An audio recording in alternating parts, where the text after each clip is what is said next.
straight to the Nini point. mga orasa mga higala diyan sa tong linya si Engineer Alki Blat, ang Chief mga higala sa Pag-asa DOST sa Visayas. Atong matagaag pagtagad karon nga buntaga mga higala. Engineer Al, maayong buntag live ta karon sa DYHP RMN Sibog IFM. Kumusta unsay latest nga inyong monitoring ining bagyo nga si Tino, Engineer? May buntang ato ni Ropel sa imong taga paminaw. Na tay bagong bulletin.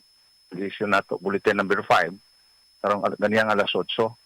So si Tino nagpadayon kuning kakusog Torne Ropel. 110 kilometers per hour ang ikusun sa dool siyang sentro and 135 kilometers ang iyang gustines. Pero napagyapon sa kategoring severe tropical storm. Ang bana na to ani karong hapon posible na siya makaabot og kaning typhoon category. Mo abot na ng mga 120 kilometers per hour ang iyang gikusgon sa angin haduol siyang sentro. So karong mga oras sa ato ni Ropel naani siya sa mga 360 kilometers east of G1 Eastern Samar. Dili na to gi-roll out ato ni Ropel nga magkaroon ng rapid intensification na dunay low chance or posibilidad nga makaabot siya super typhoon before nga mo landfall. Nga gi-expect nato unyang gabi ditong dapita sa Eastern Visayas, Samar, Leyte o Dinagat area. Nya kanang distance diyan dapita na mga 150 kilometers to 200 kilometers sa Giwan dapit with respect to Cebu. So mga 12 hours with the speed of mga 30 kilometers per hour or 25 mo travel pa siya mga 6 hours padulong sa diri sa Cebu. So most likely mga buntag ugma si Ropel between 11 to 2 p.m. Makaabot ang sentro diri sa Northern Cebu. Mao nay main track pa nato karon.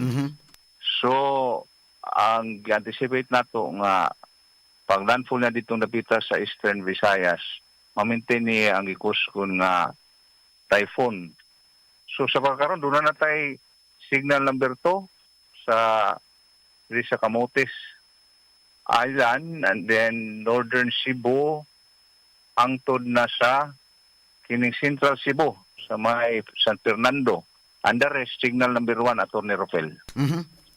Kining kategory sa super typhoon mga pila ka porsyento, engineer, sa inyong monitoring as of now? I know nga doon naman tayo mga mag-change sa mga yun no? Kay kuan man pas man iyang movement, iyang mga changes, but as of now sa inyong monitoring mga pila ka porsyento nga mahimo siyang super typhoon?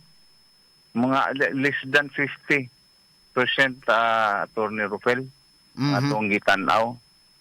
Kay ang sabot na ng rapid intensification manggod kanang mo increase ang iyang strength of about 30 kilometers per hour in the next 24 hours. However, di naman ikaabot og 24 hours mo landfall naman siya. So doon na land interaction. Doon na siya sa kadagatan. Ang bagyo biya makuha mag-strength ana sa imabaw sa dagat. Pero di gyapon nato rolled out Torne Ropel doon ay kay gayunan nawaba lang nga mahimong super typhoon. Okay, what by changes sa paglandfall niya? Unang paglandfall nga to sa may Eastern Samar area, mga unyang alas 12 o mga ibutan ta mga midnight mo landfall siya unya ang first nga landfall? Midnight o kadlawon.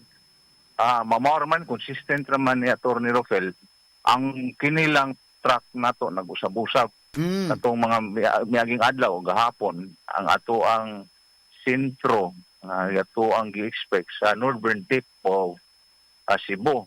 So ni ubos-ubos siya gamay ari sa northern Cebu pug doon na sa chance nga mo ari sa central Cebu o deviate kay doon naman tayo gitawag og cone of uncertainty or probability nga posible nga mo tipas ang lihok sa bagyo ari sa northern part o even sa southern part sa Cebu ugma sa buntag. However, ato ni Ropel at typhoon category nag-expecta sa pagkaroon sa itong forecast mga 150 kilometers per hour kusog na kaayo siya nga ang tibuok Cebu, tibuok Visayas, makasinatog yung kusog nga hangin kaya itong tansya no, ang gikan sa eye or sa kining gilid sa eye sa tropical cyclone, every 25 kilometers muubos ang ihang strength nga masinati sa usa ka lugar nga mga 5 kilometers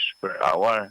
So considering ug adto ni siya sa Northern Cebu, ang distance siguro sa Northern Cebu, sa Central Cebu, Cebu City, mga 100. So at speed of mga 25. Kung 25, every 25, so na ay mga 5, and then mga 25 kilometers or 20 kilometers per hour lang ang iyang pagkunhod. So naagya po yung mga 125 kilometers per hour ang masinati sa Central Cebu. Ingon man dito sa Southern Cebu, siguro mga 100 kilometers per hour. Kusog yapon ng hangina. Severe damage yapon ang sinati na to. Nya tong bantayan po dito ni Rufel, nga dili lang hangin ang dala ni Bagyong kusog. Kusog ko mga pag-ulan. So karong adlaw gani, pangatong i-anticipate, karong hapon, sinati na tang mga pag-ulan, light to moderate niya. Duna na karong gabi nga posible nga intense nga mga pag-ulan. Samot na ni kaugma, nga doon na posibleng torrential nga pag-ulan. So, expect na to, karong adlaw, mga 50 to 100 millimeters of rainfall ang masinati sa Cebu. Mas daghan pa sa ugma, mga 200 millimeters of rainfall. Kining iyang primerong forecast ani engineer, murag diri man is Mindanao area unta mo igo. Ngano ni saka man sa Visayas area? Unsay factor? Nag-usap ang kahimtang sa high pressure area na imabaw sa Northern Luzon. Nag-usap-usap siya mo weekend, mo kusog kay kaning high pressure area mo ni usa ni kababag nga dili siya makasaka sa taas, murag coral ba. So nag-usap-usap ang iyang strength po nang nag-erratic po iyang movement, usahay ang tuang truck mo taas, usahay atong truck mo paubos. So iguman niya og landfall dito sa Eastern Visayas by midnight or padong sa kadlawon. Doon na may posibilidad nga mo-weekend siya ang bagyo nga inig-abot niya sa Cebu dili na kayo kusog? Base sa ato ang latest track, Attorney Rufil, ma-maintain niya ang typhoon category. Mukunhod lang siguro gamay, mga 5 to 10 kilometers per hour, pero under category gyapon siya sa typhoon. Dili mo ta pariha og kanang characteristics sa ato ang land ditong dapita sa Luzon nga dunas lay Sierra Madre. Nga makaagi ang bagyo graph kayo terrain nga makapahinay gyud sa bagyo diri sa tuwa wala man ta ana, so ara ko kay posibilidad nga ma-maintain niya ang gikusgon sa iyang dalang hangin haduol siyang sentro nga under category sa typhoon. Posible sad nga makakuha sa energy inigtabok niya gikan sa Leyte padong diri sa Cebu diha sa kadagatan sa iya matabukan. Yes, kay moagi magkadagatan. Mo ni nakalay sa tuwa kay moagi kadagatan from Leyte na nasa kadagatan bago mo abot sa Cebu. So, pwede siya makakuha sa ma-maintain niya or posible pagani nga mas mukusog-kusog sa iyang original nga ikusgon sa hangin.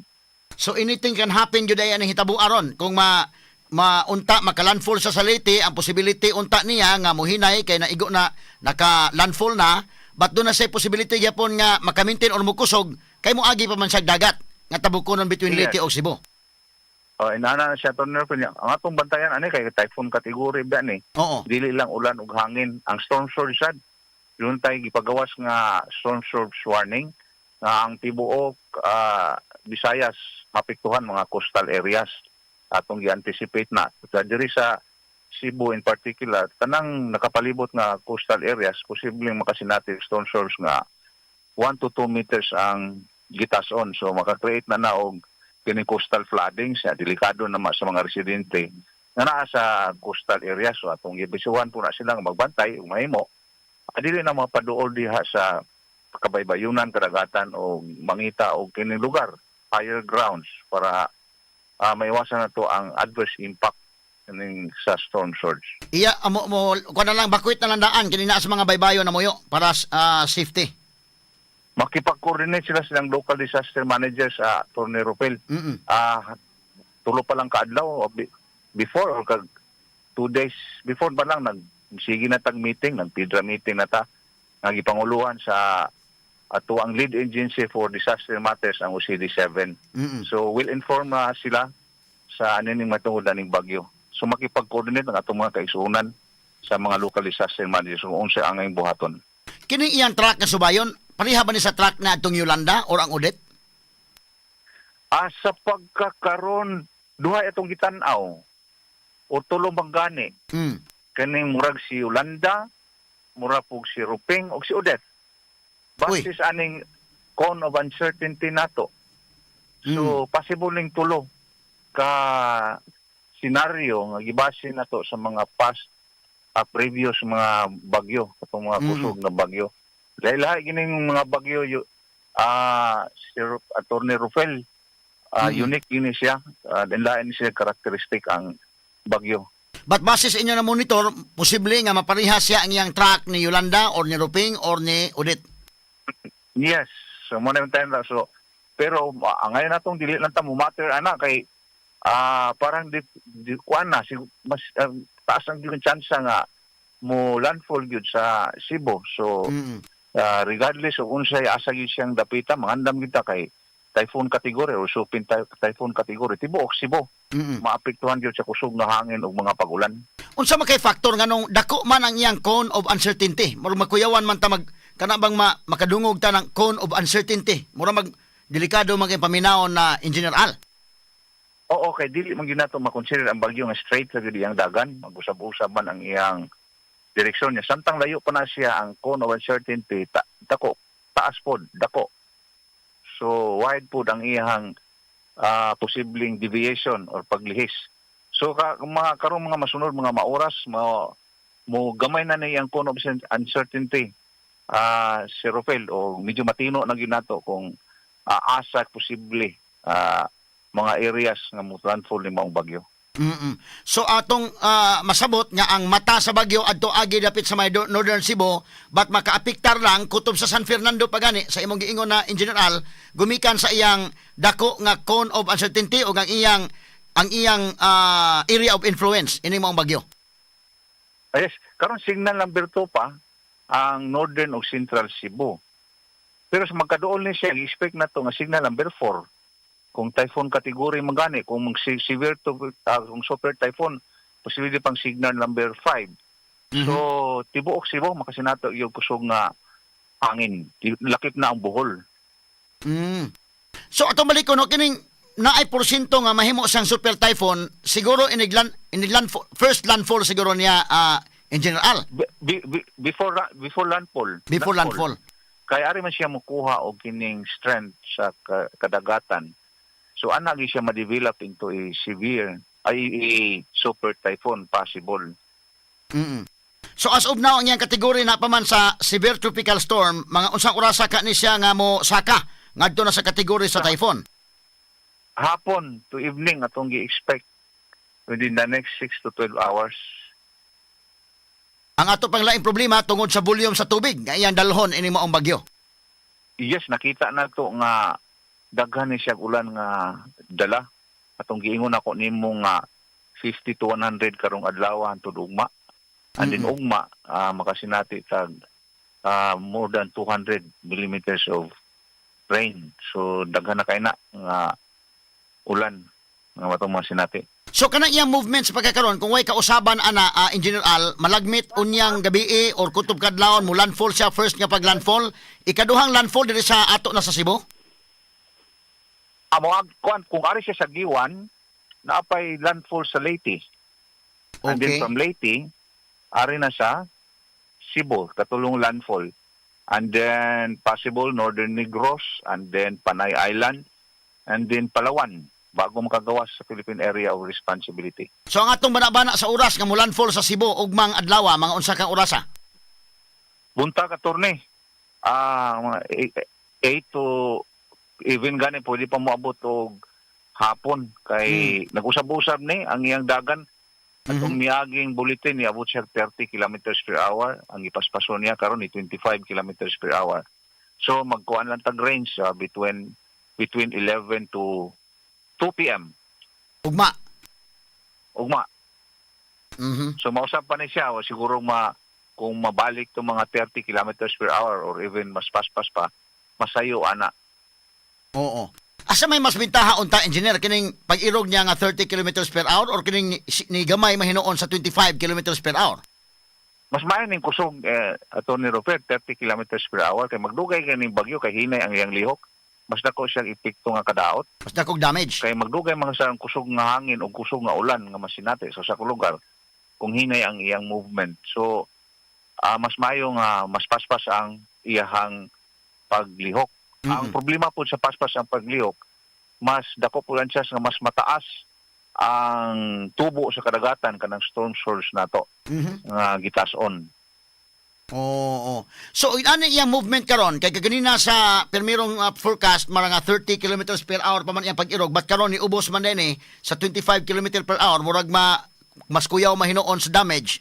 Kanus ang magka nimo layas gikan sa Philippine Area of Responsibility kana makagawas na gyud ning bagyo unta engineer. Sa Thursday na, ipaabot na to. Thursday sa buntag. Kay makagawas ni sa landmass diri sa Kabisayaan ugma sa buntag. May solusyon na siya. So Thursday ang atong bana-bana sa buntag nga makagawas na sa Philippine Area of Responsibility. So by November 5, Attorney Rufel, makasinati na tag-improve weather condition. Kay aron nga kato mga kaigsoon nato nga daghay na nga tanggong ron sa Bohol, sa Leyte, Negros kadang wa na maka nagaid ang mga barko. So at least makahibawas na more or less mga Wednesday siguro sila makabalik sa Cebu or Thursday inana. Wala siguro mga tasin Attorney Rufel kay dili man day nato libkas kanang ato ang signal number 1 o kanang nagay signal gale warning. Kining bagyo nga si Tino ika-20 man nga bagyo karon kining buwan sa Nobyembre pila pa ka bagyo ang atong gi-expect og labi na sa Disyembre? 2 to 3 months. So primero ni sa Nobyembre kini si Tino so napatay possible nga duha ka bagyo and before the end of this year possible nga napay upat. Oho. So sa ato pa kining 2 to 3 ka bagyo sa November lang ni? Yes, sa November na siya. Oho. So ang December naay usa, duha. Na 1 to 2, December 1 to 2. Oho. So possible pa nga naapatay upat ka bagyo nga atong paabuton. Pero dili na siya necessarily nga pareho ani nga diri gyud tanan ari sa Visayas. Naay posibilidad nga sa Luzon o sa Mindanao but mas taas yung chance during ting-amihan. Kaya na-declare naman nato ang ting-amihan katong October 27. Hangin manggunagikan sa taas.